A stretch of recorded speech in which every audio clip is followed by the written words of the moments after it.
السلام عليكم واهلا بيكم في حلقه جديده على قناه مارفل تي في. معكم حمدي عماد. النهارده ميعادنا مع تحليل الحلقه الخامسه من مسلسل لوكي، ومن غير كلام كتير يلا بينا نبدا. بتبدا الحلقه برتم سريع جدا، واول تفصيله على طول كده وهي ظهور السانكتم سنتورم الموجود في نيويورك الخاص بدكتور سترينج. وبيظهر برج الافينجرز لكن بيبقى مكتوب عليه QENG، ودي شركه كانت موجوده في الكوميكس، والمفروض هم اللي اشتروا برج الافينجرز بعد ما عرضوا توني ستارك للبيع. وصاحب الشركه دي اسمه مستر جريفن، واللي بيتم الكشف عنه فيما بعد انه في علاقه بينه وبين كانج ذا كونكر. بعد كده بنشوف لوكي لما بيفوق وبيقابل النسخ التانية منه من غير اي تفاصيل، قالوا له لازم نهرب قبل ما الايس يموتنا. وكلمك بقى عن أولايث، وده عبارة عن كائن ملهوش جسم مادي زي ما شايفين، انه مجرد دخان. وكمان الكائن ده له تواجد في الكوميكس، وده الكائن الوحيد اللي كانج ذا كونكرر كان بيخاف منه، لان مملكته اضعاف مملكة كانج ذا كونكرر في الكوميكس. بعد كده بنروح لسيلفي وروفانا وتكمل الحوار اللي كان بيحصل بينهم في اخر الحلقه اللي فاتت، وهي مين اللي ورا الTVA. وروفانا بتقول انها متعرفش مين اللي عمل المنظمه واتضحك عليها او تم الكذب عليها زي ما حصل مع الكل. وبتعرف سيلفي ان لوكي لسه ما ماتش وهو موجود في اخر الزمان، وده المكان اللي كل الفروع الزمنيه اللي بيحصل فيها حدث نيكسس، ويروحوا افراد امن المنظمه عشان يعملوا ريسيت للتايم لاين. الحاجات بقى اللي بتختفي او بتتمسح من الواقع ده بتروح لاخر الزمان او الفراغ اللي ما بيحصلش فيه اي حدث نيكسس، لان نهايه العالم لسه ما اتكتبتش او مش مقدر لسه انها تحصل بشكل معين زي ما التايم كيبرز كانوا بيقولوا. نرجع تاني للوكي وبنشوف في جنبهم وهم ماشيين في UFO او مركبه فضائيه او طبق طاير فضائي، سميه زي ما تسميه. المهم يعني ان دي زي ريفرنس لحاجه حقيقيه، وان ساعات بتلاقي فيديوهات على النت انه تم رصد جسم غريب بيطير في الهواء بسرعه جنونيه، ده بيبقى بيدل ان الTVA هم اللي اخدوه. بعد كده بنيجي المشهد ده واللي بنلاحظ الطيارة اللي شكلها غريب واللي مش أول مرة نشوفها، لأننا شفنا حاجة شبهها في فيلم كابتن أمريكا ذا فيرست افنجر، كانت بتاعت ريد سكال، واستخدمها إنه يهرب من المنشأة لما كاب بيهاجم عليهم ويدمرها. بعد كده الحوار اللي بيحصل بين لوكي والنسخ التانية منه، وبيبقى عايز يعرف إيه اللي بيحصل وعايز يفهم هو فين. بيقولوا تقريبا نفس الكلام اللي قالته روفانا لسيلفي، ان ده المكان اللي بينتهي بيه كل نيكسس ايفنت بيحصل، والTVA مش بتهتم للي بيحصل هنا، والكائن اللي اسمه اولايف موجود عشان يتغذى على كل حاجه بتوصل له وما يخليش فيه حياه في المكان. وبنعرف ان كيد لوكي هو الملك او الحاكم بتاع المكان، اللي تقريبا هو اول واحد وصل فيهم، وكمان لانه عمل حاجه محدش في اي نسخه من لوكي عملها، هو انه قتل ثور، وده اللي خلى الTVA تيجي وتقبض عليه.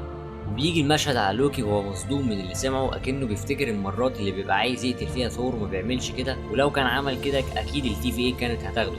بعد كده بيجي مشهد من بعيد وبتظهر فيه الخوذه بتاعت يلو جاكيت، الفيلن او الشرير في فيلم انت مان الجزء الاول. بعد كده بنشوف تفصيله كمان وهي ظهور الطياره الخاصه بثانوس في الكوميكس، وكانت عملها نسخه في العاب الليجو، دلوقتي شفناها في الMCU، وبيظهر جنبها صاروخ نووي غالبا، وعلى مقدمته فيه كلام بلغه بس مش واضحه، لو حد عرف يكتب لنا في الكومنتس. بعد كده بيجي المشهد وهم نازلين البنكر او المخبأ اللي تحت الارض، وبيظهر حاجتين، اول حاجه مطرقه ثور ميولنير، بس يا ترى جايه من انهي واقع؟ هل مثلا ليها علاقه بالمطرقه اللي كانت مع كاب في فيلم افنجرز اند جيم؟ والصراحه مارفل لازم تعمل اي مسلسل او حتى فيلم قصير يوضح ايه اللي حصل مع كاب لما راح يرجع الاحجار، واعتقد ان لو عملوا حاجه زي كده الجمهور هيبقى محتاج لها. المهم ممكن المطرقه دي تطلع ليها علاقه باللي تحتها. هتقول لي ايه اللي تحتها؟ هقول لك ده يا سيدي يبقى ثروب او ثور، بس لوكي كان محوله قبل كده لضفدعه في الكوميكس، والرقم اللي مكتوب على العلبه اللي هو فيها ده بيبقى العدد بتاع الكوميكس اللي لوكي حول فيه ثور لضفدعه. وكمان كان في شخصيه تانية اسمها سايمون والترسون، ده لما ثور كان متحول لضفدعه في نفس الوقت ده كان انسان عادي، راح لواحده ساحره عشان عايز يتكلم مع مراته اللي ماتت وكده، بس ما كانش معاه فلوس يدفع لها، قامت الساحره حولته لضفدعه. وفي مرة شاف ثور لما كان متحول لضباع هو كمان، ولما حاول يشيل المطرقة بتاعته واترفعت معاه واكتسب قوة ثور هو كمان. بعد كده بنكمل الحوار بين سيلفي وروفانا، وبيعرفوا ان عشان يوصلوا لمين اللي عمل الTVA لازم يوصلوا للفراغ اللي في اخر الزمن اللي موجود فيه لوكي حاليا. وطبعا كالعادة روفانا بتستدعي الحراس عشان يمسكوا سيلفي، لكن سيلفي بتقرر تنضم للوكي وبيبقى معاها جهاز التايم باد بتاع روفانا. وهنا افراد امن منظمه الTVA بيستغربوا لان سيلفي محت نفسها، وروفانا بتقول لهم انها ماتت في نفس الوقت، والغريب انها لسه عايزه تدافع عن المنظمه بعد كل اللي حصل ده. نرجع تاني للوكي وبتظهر على العلبه كلمه روكس، وطبعا عارفين انها بتشير الى روكس كارت اللي شفناها كذا مره في المسلسل. وبنشوف الحوار اللي بين لوكي وكلاسيك لوكي، والحلو في مارفل انها بتسمع للفانز بتوعها، لان ساعه ما فيلم افنجرز انفينيتي وور نزل الناس عمالين يعملوا نظريات ان لوكي ما ماتش، وكان عامل وهم لثانوس وكان مستخبي في اي حته في السفينه اللي كانوا عليها. نفس الكلام ده حصل بس مع كلاسيك لوكي، يعني ثانوس هاجم على السفينة بتاعتهم ولوكي عمل له وهم لكنه حاول يقتله بالسكينة، وثانوس هيمسكه ويكسر رقبته زي ما شفنا في الفيلم، بس كل ده مجرد وهم وهو كان مستخبي في مكان ما في السفينة.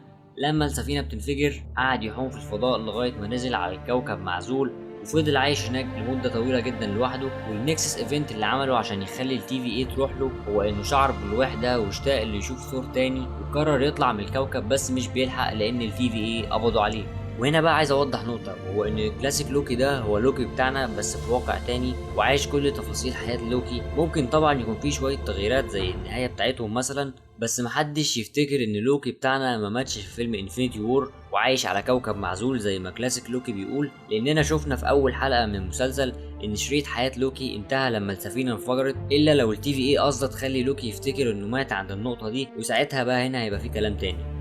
ولوكي بيقرر انه هيروح يقتل اولايث، طبعا كلهم بيضحكوا عليه عشان عارفين ان ده انتحار، ولوكي بيسيبهم ويمشي، وهو طالع بيقابل في وشه نسخة تانية منه شبهه بالظبط ونسخ كتير تانية من لوكي. في نفس الوقت بتبقى سيلفي فائت وبتلاقي فوقيها على طول اولايث وبتحاول تهرب منه، لكن بيحصل لجزء من الثانية اتصال بين سيلفي واولايث، وبنشوف لمحة كده عن صخرة في الفضاء وعليها زي قصر والبرج بتاعه منور نور اصفر، وده بيبقى المكان اللي قاعد فيه ايا كان اللي عمل التي في اي. وبيجي لها موبيس وهو سايق عربية البيتزا، مش عارف ليه فكرتني بأفلام سبايدر مان توبي ماجواير. وبعد كده بيظهر الأهرامات وأبو الهول، ومعرفش الصراحة إيه اللي ممكن يجيبهم في المكان ده. نرجع تاني لجماعة اللوكيس دول والمناقشة اللي بتحصل بينهم على مين اللي هيبقى الكينج ويقعد على العرش. بعيدا عن كمية اللوكيس دول، في اتنين بس هما اللي لفتوا نظري. أول واحد ده اللي ظهر في الحلقة التانية لما موبيس كان بيعرف الفريق إن في أنواع كتير من لوكي، وده ظهر من ضمنهم.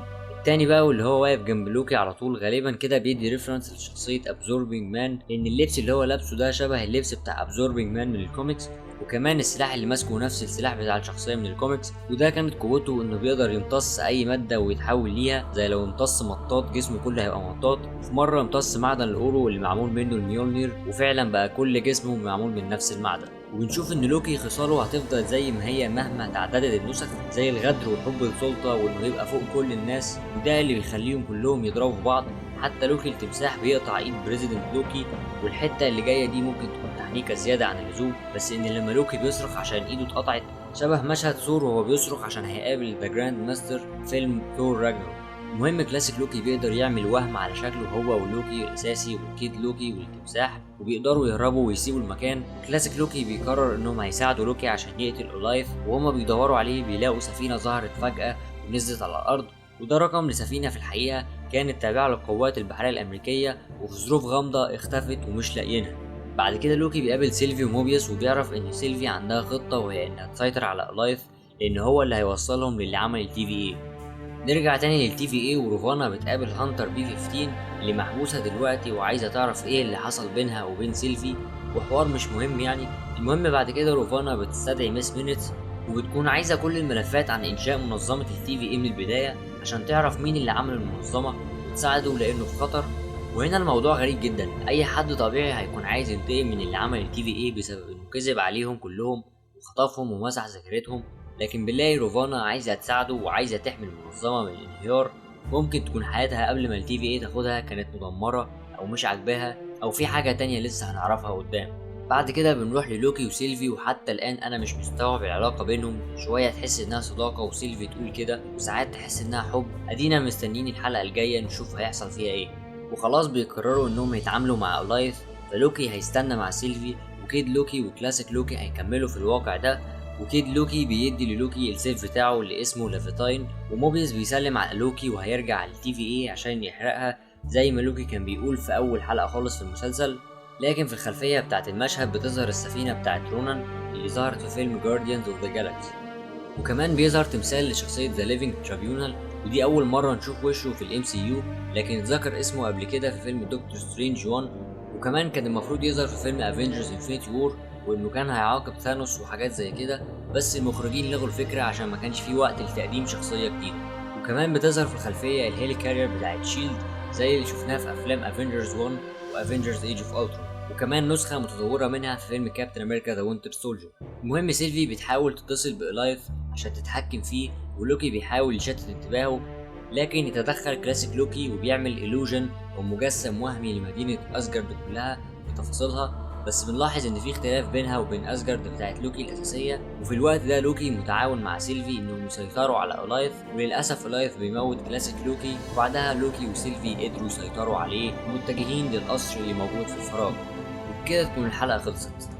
من وجهه نظري ان الحلقه دي حتى الان احسن حلقه في المسلسل لغايه ما نشوف الحلقه الاخيره، وكان في كشف عن تفاصيل كتير ومستنيين الحلقه الجايه ترد على الاسئله دي. مين اللي عمل التي في ايه؟ هل هيطلع هي هو ريمينز، ولا هيبقى كانج ذا كونكرر، ولا ممكن يطلع حاجه غير متوقعه وتطلع نسخه تانية من لوكي اساسا هي اللي عامله التي في ايه؟ وموبيوس هيعمل ايه في التي في ايه؟ وايه نهايه العلاقه بين سيلفي ولوكي؟ كل ده نلقاه في الحلقه القادمه. وبس كده، اشوفكم الحلقه الجايه. سلام.